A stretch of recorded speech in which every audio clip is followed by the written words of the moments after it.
Burping is essential to help your baby release trapped air and avoid discomfort after feedings. Let's explore 4 unique burping techniques. Over the shoulder method. Support your baby's head and neck gently while petting and rubbing their back. Sitting on the lap technique.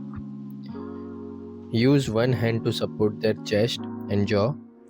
Rub and pat their back with the other hand. Vertical hold method.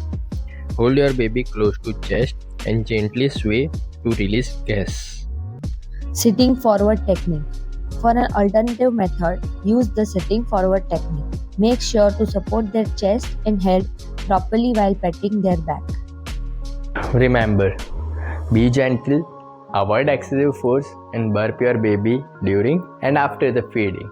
Watch the sign of discomfort and adjust as needed. Happy burping!